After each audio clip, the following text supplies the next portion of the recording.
Failure to pass this supplemental before the August work period would result in severe consequences to our military departments. Last Thursday, Undersecretaries of the Army, Navy, and Air Force testified at our committee that without this supplemental, their services are dangerously close to the point of having to furlough Department of Defense employees. According to Robert Wark, Undersecretary of the Navy, failure to pass the supplemental before the recess would, and I quote, hamstring the department's operations for the remainder of the year and significantly disrupt operations within the department. Madam Speaker, these are departments at war. The President sent us his troop funding request in February.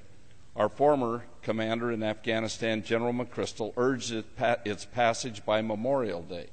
Secretary of Defense Robert Gates said if the supplemental was not passed by the 4th of July recess, the department would have to resort to doing stupid things. And now we're 60 days past Memorial Day. Those of us here in Congress cannot lose sight of the broader perspective. Our brave military men and women and their civilian counterparts are in the midst of a tough fight that's critical to the U.S. national security. Cutting off their funding in the middle of that fight is tantamount to abandonment. I'm confident General Petraeus and our troops will succeed in Afghanistan if given the time, space, and resources they need to complete their mission. In December, and again when we tapped General Petraeus, the President reminded us why we're in Afghanistan. It was the epicenter of where al-Qaeda planned and launched the 9/11 attacks against innocent Americans. The timeline for success in Afghanistan cannot be dictated by arbitrary political clocks here in Washington. It must be driven by the operational clock in Kabul, Kandahar, and the Afghan countryside. We all hope and pray that this goal can be accomplished by July 2011, but conditions on the ground must dictate the pace of any withdrawal.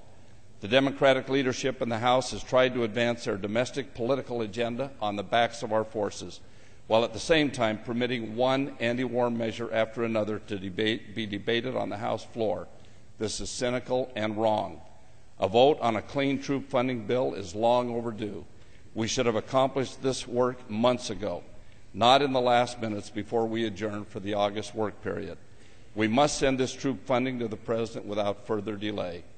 I encourage all members to send a clear message to our military men and women by supporting this critical troop funding bill.